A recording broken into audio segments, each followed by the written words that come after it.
راستہ جو بھی نکلنا ہے وہ پارلیمنٹ سے ہی نکلنا ہے، وہ ڈائلاگ سے ہی نکلے گا. لیکن معاملہ یہ ہے کہ عمران خان صاحب جو ہے وہ ڈائلاگ کے حق میں نہیں ہے. یہ لوگ جب ہم سے ملتے ہیں تو یہ بھی یہی کہتے ہیں کہ وہ تیار نہیں ہے، ہمیں موقع ملے تو ہم اس کو اس پہ آمادہ کر دیں گے. جی لیکن اب آمادگی والا معاملہ جو ہے یہ تو شہزاد صاحب اب 8 فروری کے بعد ہی ہوگا. 8 فروری تک تو اب وہ بہت آگے جا چکے. السلام علیکم، میں ہوں علینا فاروق شیخ. سیاسی سیٹرڈے، کیونکہ کل بڑے مہینوں کی تاخیر کے بعد قومی اسمبلی میں اپوزیشن لیڈر کا بالآخر تقرر کر دیا گیا ہے. پی ٹی آئی کی طرف سے نامزد کردہ محمود خان اچکزئی کو اپوزیشن لیڈر قومی اسمبلی میں منتخب کر دیا گیا. ذرا یہ بھی کہتے ہیں کہ پیر تک سینٹ میں جو لیڈر ہیں اپوزیشن کے ان کا بھی تقرر ہو جائے گا. ان کے لیے جی راجہ ناصر عباس صاحب کو کا انتخاب کیا ہے پی ٹی آئی نے. یہ سب کچھ کیا سگنل کرتا ہے، اس کے اوپر آج ذرا بات کرتے ہیں. بیرسٹر گوہر صاحب اس عمل کو بڑا خوشائن قرار دے رہے ہیں، نیک شگن قرار دے رہے ہیں، اعتماد بحالی کی طرف قدم قرار دیتے ہیں، اور یہ اشارہ بھی دے دیا گیا ہے کہ قائمہ کمیٹیوں میں واپسی بھی ہو سکتی ہے، لیکن اس کے لیے خان صاحب سے ملاقات ضروری ہے. جس طرح سے معاملات آگے بڑھ رہے ہیں اور پی ٹی آئی کی قومی اسمبلی اور سینٹ کے اندر واپسی متوقع ہے، ایسے میں کیا سیاسی ماحول میں بہتری کی توقع ہے کوئی؟ ہمارے تجزیہ کاروں کے سامنے آج یہ سوال، جس کے لیے ہمیں جوائن کر رہے ہیں بے نظیر شاہ صاحبہ، ارشاد بھٹی صاحب، فخر درانی صاحب، مظہر عباس صاحب میرے ساتھ اسٹوڈیوز میں موجود ہیں. فخر درانی صاحب، آپ سے سب سے پہلے ہم یہ جاننا چاہتے ہیں، بڑے مہینے ہوئے حکومت کئی ہیلے بہانے، کبھی ٹیکنیکل وجوہات، کبھی سیاسی حکمت کے بہانے بناتی رہی اور یہ تقرر رکا رہا. ایک دم سے ایسا کیا ہوا جو سب کچھ بڑا سموتھلی ہو گیا؟ پہلے قومی اسمبلی میں محمود خان صاحب، اب سن رہے ہیں کہ اگلے ہفتے سینٹ میں بھی اپوزیشن لیڈر آ جائیں گے. بہت شکریہ علینا. دیکھیں، جو پارلیمانی نظام سیاست ہے اس میں حکومت کی طرف سے یہ جو تاخیر کی گئی ہے یہ کچھ عرصے تک تو ڈیلے کیا جا سکتا تھا، لیکن اس کو انڈیفینٹ پیریڈ کے لیے یہ اس طرح یہ عہدہ جو ہے وہ خالی نہیں چھوڑا جا سکتا تھا. گو کہ یہ جو ایک امپریشن بڑھ رہا ہے کہ محمود خان اچکزئی کی جو اچانک سے یہ تعیناتی ہوئی ہے اس کے پیچھے کوئی کہانی ہوگی، اس میں کوئی شک نہیں کہ یہ جو تعیناتی ہے لیڈر آف اپوزیشن کی، اس میں اسٹیبلشمنٹ کی منظوری اور اس کے ساتھ ساتھ جو دیگر جو سیاسی جماعتیں ہیں، اتحادی، ان سب کی منظوری ہے، تو اس وجہ سے ہی ہوئی ہے. لیکن یہ حکومت اس کو زیادہ دیر تک مؤخر نہیں کر سکتی تھی، کیونکہ یہ ایک آئینی طور کے اوپر جو عہدہ ہے لیڈر آف اپوزیشن کا، اور پھر اس کے ساتھ ساتھ یہ بھی کہ حکومت کے پاس کوئی اور آلٹرنیٹ بھی نہیں تھا، کیونکہ ایک ہی شخص کے جو ہے بطور لیڈر آف اپوزیشن کے کاغذات جمع ہوئے تو حکومت کوئی اپنے طور کے اوپر اس میں کوئی نیا نام نہیں لا سکتی تھی. تو اس لیے یہ جو محمود خان اچکزئی کی جو اپوائنٹمنٹ ہے یہ ہونی تھی، آج ہوتی یا کل ہوتی، بہرحال اب ہو گئی ہے. دوسری ایک اور بات، جو محمود خان اچکزئی کی اپوائنٹمنٹ تو ہو گئی ہے اور اس میں اسٹیبلشمنٹ بھی ہے، لیکن میں یہ سمجھتا ہوں کہ یہ ایک بگننگ ہے یا جو ایک شروعات ہیں، یہ جو اس حکومت اور یہ جو موجودہ نظام ہے اس کی طرف سے مائنس عمران خان کی جو ایک پیش رفت یا کوشش شروع کی گئی تھی، یہ اسی کا ہی ایک میں سمجھتا ہوں کہ یہ تسلسل کا ایک سلسلہ ہے. لیکن عمران خان، یہ ایک حقیقت ہے کہ پی ٹی آئی سے عمران خان کو کوئی مائنس نہ کر سکتا ہے اور نہ ہی وہ ہو سکتے ہیں. یہ تو ایک بات ہوگی. لیکن دوسری ایک امپورٹنٹ جو بات ہے کہ کیا یہ محمود خان اچکزئی کی یہ جو تعیناتی ہے اس کے بعد افہام و تفہیم اور کیا کوئی سیاسی طور کے اوپر استحکام آ سکتا ہے یا نہیں آ سکتا، یہ میں سمجھتا ہوں کہ یہ ممکن نہیں ہے. اور وہ اس لیے ممکن نہیں ہے کہ دیکھیں، جو اگر ایک نارمل پولیٹیکل جو کلچر ہو جس میں باقی جو سیاسی جماعتیں جس طرح ماضی میں ہوتی ہیں، تو وہ اگر ہوتی تو اس میں افہام و تفہیم بھی ہوتی ہے، اس میں بات چیت بھی ہوتی رہی ہے، اور یہ ایک سیاست کا اور جمہوریت کا ایک میں سمجھتا ہوں ایک اہم جزو تھا. لیکن جو پی ٹی آئی ہے یہ ایک ایکسیپشن ہے. پی ٹی آئی ہمیشہ سے اگر آپ ان کی سیاست کو فالو کریں اور ان کو دیکھیں تو پی ٹی آئی جو ہے یہ مورل ایبسولوٹزم کے اوپر یقین رکھتی ہے کہ اگر آپ ان کے ساتھ نہیں، آپ ان کی بات سے متفق نہیں یا آپ کو یا آپ کی جو سیاسی پالیسی ہے وہ ان سے مطابقت نہیں رکھتی تو پھر آپ غدار بھی ہوں گے, آپ چور بھی ہوں گے, آپ کو وہ کوئی بھی جو ہے وہ ڈکلیئر کر سکتے ہیں. آج یہ جو محمود خان اچکزئی کی جو نامینیشن عمران خان کی طرف سے کی گئی ہے اور پی ٹی آئی اس کو انڈورس کر رہی ہے, کل کو یہ بھی ہو سکتا ہے کہ یہی محمود خان اچکزئی جو ہے وہ پی ٹی آئی کے لیے غدار اور پی ٹی آئی کے لیے جو ہے وہ کچھ بھی ان کا لقب دیا جا سکتا ہے, کیونکہ اگر وہ ان کی امنگوں اور امیدوں کے اوپر پورا نہیں اترتے تو یہی پی ٹی آئی جو ہے وہ ان کے خلاف ٹرینڈ بھی چلائے گی اور یہی پی ٹی آئی جو ہے وہ ان کو ہٹانے کی جو ہے وہ استدعا بھی کرے گی. تو اس لیے میں سمجھتا ہوں کہ یہ جو ایک امید کی جا رہی ہے کہ سیاست میں شاید کوئی یہ جو اب بات چیت چل نکلی ہے اور افہام و تفہیم کا کوئی سلسلہ اگر شروع ہوا ہے تو آگے جا کے کچھ حالات بہتر ہو سکتے ہیں. میں نہیں سمجھتا کہ سیاسی طور کے اوپر اور پی ٹی آئی کے معاملے کے اوپر کوئی حالات بہتر ہوں گے, وہ اسی طرح ہی چلیں گے. اور یہ بھی ممکن ہے کہ کچھ عرصے کے بعد خود ہی پی ٹی آئی کے لوگ جو ہے محمود خان اچکزئی کو ہٹانے کی بات کریں, کیونکہ محمود خان اچکزئی جو ہے وہ ان کا جو ایک سیاسی طور کے اوپر ایجنڈا ہوگا وہ پی ٹی آئی کا یا عمران خان کا ایجنڈا مکمل طور کے اوپر نہیں ہوگا. گو کہ وہ انڈورسمنٹ سے آئے ہیں, لیکن جو پی ٹی آئی کا اپنا ایک ایجنڈا ہے, دیکھیں ان کی خیبر پختونخوا کے اندر حکومت ہے لیکن اس کے باوجود بھی حکومت کے ہوتے ہوئے بھی وہ پرفارمنس یا گورننس کی بجائے ان کا فوکس عمران خان کی رہائی ہے. تو الٹیمیٹلی میں نہیں سمجھتا کہ محمود خان اچکزئی اس کو جو ہے وہ ایک ایبسولوٹلی جو ہے وہ یا مکمل طور کے اوپر صرف عمران خان کی رہائی کے ایجنڈے کو ہی وہ لے کے آگے پارلیمان کے اندر چلیں گے. تو ان کی اپنی بھی ایک جو آئیڈیالوجی ہے یا جو اپنا نظریہ ہے وہ اس کو بھی ساتھ لے کر چلیں گے. تو اس لیے یہ جو پی ٹی آئی کی میں سمجھتا ہوں امنگیں ہیں یہ زیادہ دیر تک ان سے جو ہے وہ پوری ہوتے ہوئے نظر نہیں آ رہی. اچھا ارشاد بھٹی صاحب, آپ کی اس بارے میں کیا رائے ہے؟ آپ کی کیا اطلاعات انسائٹ ہے, کیسے یہ اتنے مہینے بعد ہو گیا؟ کیا یہ محض جس طرح فخر کہہ رہے ہیں کہ اب ڈیلے نہیں کیا جا سکتا یا کہانی کچھ اور ہے؟ میڈم شیخ, آپ کی اس سوال کا جواب دینے سے پہلے کہ میری اطلاعات کیا ہیں, میں ابھی اپنے رانا ثناء اللہ صاحب کا ساٹ چلایا ہے اور رانا ثناء اللہ صاحب کہہ رہے ہیں کہ بہرحال ڈائیلاگ سے ہی رستہ نکلنا ہے. کل رانا ثناء اللہ صاحب یہ بھی فرما رہے تھے کہ مذاکرات کریں ملک کی 5 بڑی شخصیات, تبھی معاملہ حل ہوگا یا بات چیت آگے بڑھے گی یا بات چیت آگے جائے گی. اور ان 5 بڑی شخصیات میں انہوں نے عمران خان کا نام بھی لیا تھا. اور کل رانا صاحب ہی تھے اس 3 رکنی کمیٹی میں جو پی ٹی آئی سے مذاکرات کر رہی تھی, جس میں ایک رکن عرفان صدیقی صاحب بھی تھے, اللہ ان کے مغفرت کرے. لیکن کل ہی یہی رانا صاحب فرما رہے تھے کہ عمران خان کے لیے تو کبھی ڈائیلاگ یا مذاکرات کا دروازہ کھلا ہی نہیں. یہ کون کہہ رہا ہے کہ عمران خان سے بات چیت ہوتی رہی ہے, مذاکرات ہوتے رہے ہیں؟ اور کل ہی رانا صاحب یہ کہہ کر کہ عمران خان ایک سیاسی حقیقت ہے, اب ہمیں مان لینا چاہیے, یہی رانا صاحب کہہ رہے تھے کہ یہ تو سیاست دان ہے ہی نہیں, یہ تو فتنہ ہے, یہ تو دہشت گرد ہے, اس کا کلا کما کرنا تو ضروری ہے, یہ تو ملکی سلامتی کے لیے خطرہ ہے, اس پر تو غداری کا مقدمہ بھی بن سکتا ہے.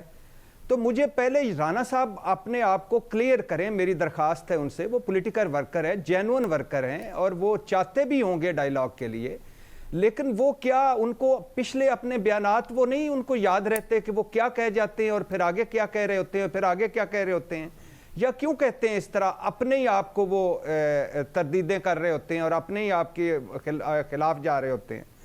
دوسری بات میڈم شیخ کہ میرا دل تو کر رہا تھا کہ عمران خان صاحب کا یاد کراؤں کہ وہ کس طرح اچکزئی صاحب کی چادر کی بکل کی تعریفیں کیا کرتے تھے, مذاق اڑاتے تھے. لیکن پھر میں سوچتا ہوں جب پیپلز پارٹی اور مسلم لیگ ایک اکٹھی اتحاد ہو گیا ہے ضیاء اور بھٹو صاحب کا, تو میں کیا اس چادر کی بکل کی تعریفیں کروں. پھر میرا دل یہ بھی کر رہا تھا میڈم شیخ کہ میں کہوں کہ اچکزئی صاحب, محمود خان اچکزئی صاحب ہی ملے تھے, باقی ساری پارٹی میں سے کوئی بندہ نہیں ملا تھا عمران خان کو قومی اسمبلی کے اپوزیشن لیڈر کے لیے. لیکن پھر میں سوچتا ہوں جب 4-5 18ویں ترمیم کے بعد وزارتوں میں شہباز شریف صاحب کہ وزیر داخلہ محسن نقوی اور وزیر خزانہ اورنگزیب صاحب ہیں, تو میں سوچتا ہوں کہ چلو پھر یہ بھی برداشت کر لو. بہرحال واپس آتے ہیں میڈم شیخ اس سوال پر, اور آخری پہ آپ کو بتاؤں گا کہ میری اطلاعات کیا ہیں, کیونکہ پہلے آپ مجھے پھر روک دیں گی. عمر ایوب تھے میڈم شیخ اچکزئی صاحب سے پہلے قومی اسمبلی میں اپوزیشن لیڈر. 9 مئی کے فیصل آباد کیس میں عمر ایوب جو قومی اسمبلی میں اپوزیشن لیڈر تھے, شبلی فراز جو سینٹ میں اپوزیشن لیڈر تھے، اور زرتاج گل جو پارلیمانی لیڈر تھی قومی اسمبلی میں، تینوں مذکہ خیز گواہیوں، مذکہ خیز ٹرائل اور مذکہ خیز فیصلے کی نظر ہوئے۔ تینوں کا فیصلہ آباد سے کوئی تعلق نہیں۔ میں یہ نہیں کہتا کہ ان کا 9 مئی سے کوئی تعلق نہیں ہوگا، لیکن تینوں کا فیصلہ آباد کیس سے یا فیصلہ آباد کے جو کچھ فیصلہ آباد میں ہوا اس سے کوئی تعلق ہی نہیں ہے۔ اور پھر جس طرح ان کو سزائیں دی گئیں، جس گواہیوں پر، جس ٹرائل پر اور جس فیصلے پر، وہ بھی کمال ہے۔ اب آ جائیے اس پر کہ عمران خان نے نامزد کیا محمود خان اچکزئی کو۔ اس نامزدگی کے 5 ماہ بعد ان کی تقرری کا نوٹیفیکیشن ہوا ہے، مطلب 5 ماہ ڈیلے۔ اور اب اس ڈیلے پر دکھ اور تکلیف اور سوگ منانے کی بجائے مجھے کہا جا رہا ہے کہ اس میں سے بہتری کی گنجائش نکالیں اور اس کا خیر مقدم کریں اور اس کو جمہوریت کی فتح کہیں اور اس کو پارلیمنٹ کی فتح کہیں۔ اور بھائی 5 ماہ کیوں آپ نے ڈیلے کیا؟ اگر شہباز شریف صاحب ہو جاتے قائد ایوان نامزد اور کوئی ان کو 5 ماہ تک روکے رکھتا تو یہ مسلم لیگ اور پیپلز پارٹی والی کچھ جمہوریت خطرے میں نہ پڑ جاتی۔ پھر آگے آ جائیے میڈم شیخ کہ JUI کہہ رہی ہے کہ نواز شریف صاحب نے یہ تقرری کروائی ہے۔ یہاں مجھے یاد آ گیا جنید صفدر صاحب کی شادی ہے، نواز شریف صاحب کے نواسے کی، مبارک ہو سر، مبارک ہو۔ میڈم شیخ صرف 2 جملے ذرا واٹس ایپ پہ مبارکباد دے دیجیے گا، معذرت ٹائم ہمارے پاس ذرا کم ہے، بس آخری میرے 2 جملے رہ گئے، 2 جملے رہ گئے میڈم شیخ، اس طرح نہیں میڈم شیخ، مبارک دے دینے دے، کیا بات ہے، کبھی جنید صفدر بھی آ سکتا ہے سیاست میں، تو آج اس کو یاد رہے کہ میں نے مبارکباد دی ہے۔ اچھا میڈم شیخ، عمران خان نے نامزد کیا محمود اچکزئی کو، نواز شریف صاحب نے ان کا نوٹیفیکیشن کروایا، مطلب سبحان اللہ ماشاءاللہ چشم بدور دونوں ایک پیج پر ہیں۔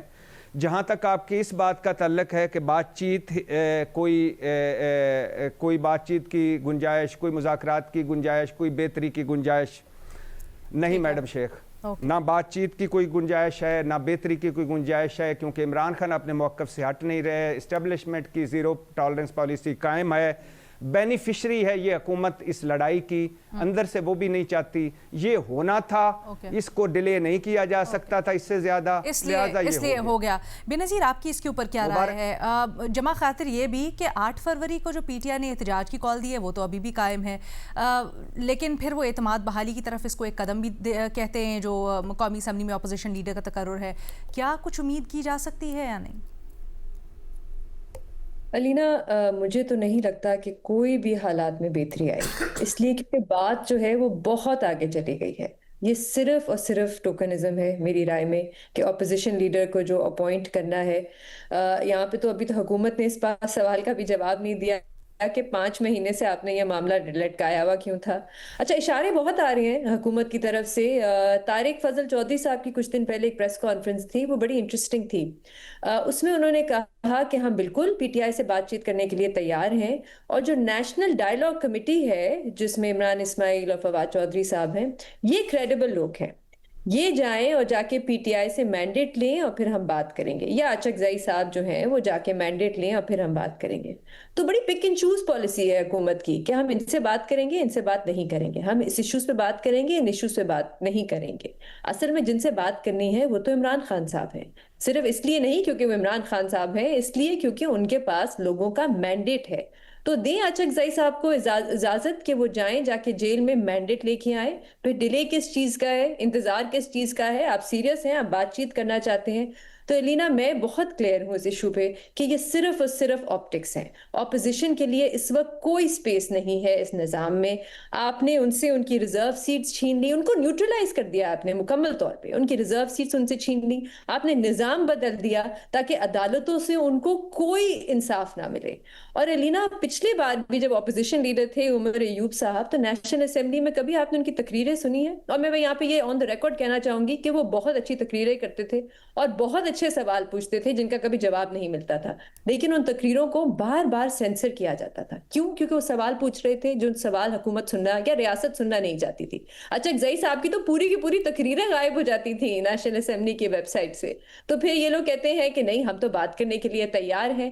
آج ایاز صادق صاحب کیا کہہ رہے تھے، آپ نے ان سے سنا، انہوں نے کہا میں اجازت ہی نہیں دوں گا نیشنل اسمبلی میں کہ کوئی اینٹی پاکستان بات ہو، کوئی عدلیہ کے خلاف بات ہو، کوئی اداروں کے خلاف بات ہو۔ اپوزیشن اگر سوال نہیں پوچھے گی تو اپوزیشن کا اور کام کیا ہے؟ اپوزیشن کا تو کام ہی چیکس اینڈ بیلنسز ہے. تو کوئی سپیس نہیں ہے, یہ صرف اور صرف آپٹکس ہے اور ٹوکنزم ہے. اگر ریاست سیریس ہے, اگر حکومت سیریس ہے, تو ان ساری سیاسی جماعتوں کو بیٹھنا پڑے گا, خاص طور پہ عمران خان صاحب کے ساتھ بیٹھ کے اور میں یہ بڑے کھل کے بات کروں گی کہ اس ہائیبریڈ نظام کو ریورس کرنا پڑے گا, اور پھر بیٹھ کے بات ہوگی الیکشن کے حوالے سے, قانون سازی کے حوالے سے, جمہوریت کو مضبوط کرنے کے حوالے سے اور وے فارورڈ کے حوالے سے. اس کے علاوہ کوئی اور طریقہ نہیں ہے آگے جانے کا. بٹ آپ کو لگتا ہے کہ نظام اب گنجائش پیدا کرے گا ریورٹ بیک ہونے کا؟ ہم 2018 کے الیکشن کے بعد بھی یہ بات کرتے تھے, لیکن ہم نے دیکھا کہ مزید مضبوط ہی ہوا. مجھے نہیں لگتا لینا, میں تھوڑی سی پیسمسٹک بھی ہوں, اس لیے کیونکہ جب ایک بار ہائیبریڈ نظام کو آپ سپیس دے دیں تو وہ بڑا مشکل ہوتا ہے کہ, اور ہم نے نہیں دیکھا ماضی میں, لیکن تھوڑا سا ہوپ رکھنا چاہیے, کچھ امید رکھنی چاہیے کہ شاید یہ سیاستدان جو ہے کچھ سیکھیں گے اور اس جمہوری نظام کو مضبوط کریں گے, اس ہائیبریڈ نظام کو اور مضبوط نہیں ہونے دیں گے. آلسو آپ کی بات کو بڑھاتے ہوئے, اگر کامران مرتضیٰ صاحب یہ دعویٰ کر رہے ہیں کہ نواز شریف صاحب نے انسسٹ کیا محمود خان اچکزئی کی تقرری کے لیے, یا انہوں نے فیسیلیٹیٹ کروائی, وٹ ایور ان کا جو بھی مطلب تھا, کیا آپ کو لگتا ہے کہ اس وقت نون لیگ کے اندر بھی یہ سوچ پائی جاتی ہے فہم و تفہیم کی؟ مجھے لگتا ہے لینا اس کا کوئی امپورٹنس نہیں دینی چاہیے, کیونکہ نواز شریف صاحب سے یہ بھی پوچھنا چاہیے کہ پھر ریزرو سیٹ جب چھینی تو تب ان کی کیا رائے تھی, تب وہ کہاں تھے, کیا اس پہ بھی ان کا شکریہ ادا کرنا چاہیے, یا جب نظام بدلا, جب یہ آئینی ترمیم لے کے آئے تو اس پہ بھی کیا ان کا شکریہ ادا کرنا چاہیے. تو صرف اور صرف یہ ٹوکنزم ہے اور کچھ بھی نہیں. ویسے تو نواز شریف صاحب کو مداخلت کیوں کرنی پڑی اور کس حیثیت سے کرنی پڑ رہی ہے, یہ بھی ایک سوال بنتا ہے. مظہر عباس صاحب, سر یہ کہنا پی ٹی آئی کے چیف وپ کا کہ قائمہ کمیٹیوں میں بھی واپسی ہم کریں گے, لیکن خان صاحب سے ملاقات, پی ٹی آئی نے ایک طرح سے بائیکاٹ کر دیا تھا پارلیمان کا احتجاج کر کے, اب واپس اگر آ رہے ہیں تو اس سے کیا مراد ہے, اس کی کس طرح تشریح کریں گے؟ دیکھیں, پہلی چیز تو یہ کہ جب بھی سیاست جو ہے وہ سیاستدان کریں گے صرف, تو چیزیں نکلیں گی, بہتری نکلے گی. جب سیاست غیر سیاسی لوگ جو ہے وہ سیاست میں جو ہے وہ مداخلت کریں گے تو آپ کو کبھی بھی بہتری نہیں نظر آئے گی. ہمیشہ کنفیوژن رہے گا, جو کہ کنفیوژن آج نظر آتا ہے. چیزیں مینیجڈ ہوں گی جو کہ آج مینیج نظر آتی ہیں, اور اس کی وجہ سے وہ اعتماد سازی جو ہے وہ بحال نہیں ہو پاتی. یہ دور ہو, پچھلا دور ہو, اس سے پچھلا دور ہو, انفارچونیٹ ہے یہ پاکستان کی پولیٹیکل ہسٹری کا, لیکن جو پولیٹیکل انٹرفیرنس ہے اس نے اس ملک کو بہت نقصان پہنچایا ہے اس میں, اور غیر ضروری انٹرفیرنس. ایسا بھی نہیں کہ بہت ہی انیویٹیبل ہو جائے, چیزیں ضروری ہو جائیں. جو چیزیں بالکل بھی ضروری نہیں تھیں اس میں بھی مداخلت ہوتی ہے. تو ایسے میں اب اچکزئی صاحب کیا رول پلے کر سکتے ہیں؟ ایک سیزن پولیٹیشین ہے, وہ نوابزادہ نصر اللہ خان بھی بن سکتے ہیں اور وہ شیخ رشید بھی بن سکتے ہیں, یہ چوائس ان کی ہے. عمران خان صاحب سے ملاقات کیوں نہیں ہونے دی جاتی؟ کوئی جیل مینیول کا بتا دے کہ جو اتنے مہینے عمران خان صاحب سے کسی ان کی نہ فیملی ممبر کی ملاقات کروانے دی گئی نہ کسی اور کی. یہ کون سا جیل مینیول اس کی اجازت دیتا ہے اس چیز کی؟ پلس آپ ایک لیڈر آف دی اپوزیشن, ایک جو ہے وہ سب سے پاپولر پارٹی کا لیڈر ہے, آپ اس کو کیوں نظر انداز کر رہے ہیں؟ پہلی چیز یہ کہ نظر انداز کرنے سے کیا حاصل ہو رہا ہے؟ کیا کوئی اچیومنٹس ہو رہی ہیں؟ کیا کوئی چیزیں پولیٹیکل اسٹیبلٹی آ گئی ہے؟ اچکزئی صاحب بھی ایک حد تک بات کر سکتے ہیں, اس سے زیادہ نہیں کر سکتے, وہ بات ظاہر ہے. اچکزئی صاحب کو پی ٹی آئی نے نامنیٹ کیا ہے اور پی ٹی آئی کی پوری سپورٹ ان کو حاصل ہے, لیکن اگر اچکزئی صاحب بھی یہ بات کرتے ہیں کہ بھائی آپ ملاقات تو کرنے دیں, آپ ملاقات کرنے دیں, اس سے راستہ نکلے گا نا. میکسیمم, میں پھر یہ کہتا ہوں, میکسیمم کیا ہوگا؟ میکسیمم یہ ہوگا کہ اچکزئی صاحب ملاقات کر کے باہر آئیں گے اور کہیں گے کہ عمران خان صاحب نے کہا ہے کہ حکومت سے بات چیت نہیں کی جائے گی, تو حکومت وینڈیکیٹ ہو جائے گی. حکومت کیوں یہ کنفیوژن برقرار رکھنا چاہتی ہے؟ رانا ثناء اللہ یہ کہنے والے کون ہوتے ہیں کہ ہم نے لیڈر آف دی اپوزیشن وہ کروا دیا, نامزد کروا دیا؟ بھائی یہ اسپیکر کا کام ہے. ایک نارمل ایک پارلیمنٹری پریکٹس ہے کہ لیڈر آف دی اپوزیشن ضروری ہوتا ہے اس میں. آپ نے غیر ضروری, اسپیکر کہتے ہیں کہ مجھے سب پتہ ہے, تو سب پتہ ہے تو 5 مہینے کا ڈیلے کیوں ہوا ہے؟ کبھی وہ ایف اور بٹ نکال لیتے ہیں. چلیں آپ قومی اسمبلی لے لیں, آپ نے یہی بات سینٹ میں وہ کر دی ہے. پھر آپ بیچ میں میڈیٹرز کا بھی رول وہ کرتے ہیں کہ میں میڈیٹ کروا سکتا ہوں. ساتھ میں آپ یہ کہتے ہیں کہ ایسی کوئی تقریر میں الاؤ بھی نہیں کروں گا. ابھی تقریر ہوئی نہیں اور آپ نے فیصلہ کر لیا یہ اس چیز میں, اور سارا الزام آپ اپوزیشن پہ کرتے ہیں. آپ بتائیں کہ کتنے منسٹرز جو ہے جواب سوالوں کوسچن آنسر میں موجود ہوتے ہیں اسپیکر, کبھی ان میں سے کسی کے خلاف آپ نے کارروائی کی اس میں؟ تو بیسکلی اس سے صرف ایک فائدہ ہوگا کہ پارلیمنٹ کی ایک اسموتھ سیلنگ شروع ہو جائے گی. Opposition leader of the opposition ضروری ہوتا ہے. پہلے بھی پی ٹی آئی کا غلط فیصلہ تھا پارلیمنٹری کمیٹی سے استعفے دینے کا. اب واپس جاتے ہیں تو بہت بہتر ہے, جانا چاہیے انہیں, واپس جانا چاہیے, کیونکہ یا تو آپ پوری پارلیمنٹ چھوڑ دیں, ساری اسمبلیوں سے استعفیٰ دے دیں اور سڑکوں پہ آ جائیں, لیکن ایسا نہیں ہو سکتا کہ آپ پارلیمنٹ میں بھی ہیں اور پارلیمنٹری کمیٹی سے بھی استعفیٰ دے دیا. تو میرا خیال ہے خود عمران خان صاحب کے لیول پہ بھی بہت کچھ سوچتے ہیں کہ مجھے وہ یقینی طور پہ چیزوں کو دیکھ رہے ہوں گے اس چیز میں. لیکن چاہے بیرسٹر غور ہوں, سلمان اکرم راجہ ہوں, یا اچکزئی ہوں, یا راجہ ناصر عباس ہوں, ان سب کو عمران خان صاحب نے نامزد کیا ہے, تو ان پہ انہیں یقین کرنا پڑے گا, انہیں اعتماد کرنا پڑے گا, ورنہ ہٹا دیں آپ ان کو اس کو.